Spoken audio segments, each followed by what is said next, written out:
জিয়াউর রহমান যখন দেশের রাষ্ট্রপতি তখন তার বড় ছেলে তারেক পড়ত ঢাকার স্বনামধন্য সেন্ট জোসেফ স্কুলে। এই স্কুলের নিয়মকানুন ছিল অত্যন্ত কঠোর। কোনো ছাত্র যদি পরীক্ষায় ভালো ফল না করত তাকে স্কুল থেকে বাদ দেওয়া হতো। একবার তারেকের পরীক্ষার ফল সন্তোষজনক ছিল না, আর নিয়ম অনুযায়ী স্কুলের প্রধান শিক্ষক তাকে স্কুল থেকে বাদ দিয়ে দেন। প্রধান শিক্ষক তখনও জানতেন না যে তারেক স্বয়ং রাষ্ট্রপতির ছেলে। যখন তিনি বিষয়টি জানতে পারলেন, স্বাভাবিকভাবেই কিছুটা দ্বিধায় পড়লেন, কারণ একজন প্রেসিডেন্টের ছেলেকে স্কুল থেকে বের করে দেওয়াটা চারটেখানি ব্যাপার নয়। ছেলেকে স্কুল থেকে বের করে দেওয়ার খবর শুনে জিয়াউর রহমান প্রধান শিক্ষকের সাথে যে আচরণ করেছিলেন তা নিশ্চিতভাবে অবাক করে দেবে আপনাকে। কি ঘটেছিল এরপরে চলুন জেনে আসা যাক। জিয়াউর রহমান যখন বাংলাদেশের রাষ্ট্রপতি ছিলেন তখন জাতীয় নিরাপত্তা সংস্থা এনএসআই-এর মহাপরিচালক হিসেবে দায়িত্ব পালন করেছেন এস আব্দুল হাকিম। তার লেখা জিয়াকে যেমন দেখেছি বইটিতে জিয়াউর রহমান সম্পর্কিত বেশ কিছু স্মৃতিচারণমূলক ঘটনা তুলে ধরেছেন। সেই বইয়ে এস আব্দুল হাকিম লেখেন, জিয়াউর রহমানের বড় ছেলে তারেক সেন্ট জোসেফ স্কুলে পড়াশোনা করত। একবার তারেকের পরীক্ষার ফল সন্তোষজনক না হওয়ায় স্কুলের ব্রাদার অর্থাৎ প্রধান শিক্ষক নিয়ম অনুযায়ী তাকে স্কুল থেকে বাদ দিয়ে দেন। ব্রাদার সম্ভবত জানতেন না যে তারেক রাষ্ট্রপতির ছেলে। যখন তিনি বিষয়টি জানতে পারলেন তখন অত্যন্ত সংকোচের সাথে প্রেসিডেন্টকে টেলিফোন করলেন। জিয়াউর রহমান প্রধান শিক্ষকের সাথে কথা বলে বুঝতে পারলেন যে প্রধান শিক্ষক নিয়ম মেনেই এই কাজ করেছেন। তখন তিনি প্রধান শিক্ষককে বললেন, আপনার কোনো চিন্তা নেই, আপনি ঠিকই করেছেন। প্রধান শিক্ষক তার কথায় অভিভূত হয়েছিলেন। কোনো উন্নয়নশীল দেশের রাষ্ট্র পরিচালকের কাছ থেকে এমন আচরণ আশা করা খুবই আশ্চর্যজনক। অথচ প্রধান শিক্ষক ভেবেছিলেন এরপর তাকে হয়তো চাকরি হারাতে হবে।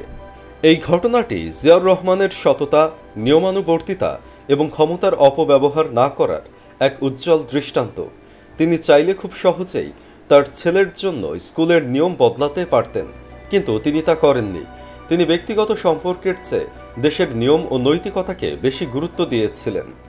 আব্দুল হাকিম মনে করেন, যদি আমাদের দেশের রাজনৈতিক নেতা ও উচ্চ পদে আসীন আমলারা জিয়াউর রহমানের এই দৃষ্টান্ত মেনে চলতেন তাহলে আমাদের সমাজ অনেক বদলে যেত। তিনি আরও শুনেছেন যে জিয়াউর রহমান একবার একটি সরকারি জমি নিজের নামে বরাদ্দ পেয়েছিলেন, কিন্তু সময় মতো কিস্তির টাকা দিতে না পারায় তিনি সেই জমির মালিক হতে পারেননি। মৃত্যুর সময় তিনি ছিলেন জমিহীন, অর্থাৎ একটি দেশের প্রেসিডেন্ট যার কিনা কোনো জমি জমাই ছিল না। জিয়াউর রহমানের আমন্ত্রণে বহু রাষ্ট্রীয় অতিথি বাংলাদেশে এসেছিলেন। তাদের সম্মানে বঙ্গভবনে প্রেসিডেন্টের রাষ্ট্রীয় ভোজের আয়োজন করা হতো এবং সাধারণত সেই ভোজের পর মনোজ্ঞ সাংস্কৃতিক অনুষ্ঠান হতো। পদাধিকার বলে আব্দুল হাকিমও একবার স্ত্রীসহ আমন্ত্রণ পান। নেপালের রাজা ও রানী যখন রাষ্ট্রীয় সফরে এসেছিলেন সে সময়ের একটি ঘটনা তিনি উল্লেখ করেছেন। রাজা ও রানীর সফর উপলক্ষে রীতি অনুযায়ী রাষ্ট্রীয় ভোজ ও সাংস্কৃতিক অনুষ্ঠানের আয়োজন করা হয়েছিল।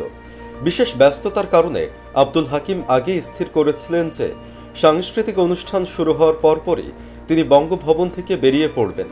তিনি একটু পেছনের দিকে বসেছিলেন যেন কারো দৃষ্টি আকর্ষণ না করেই বেরিয়ে আসতে পারেন।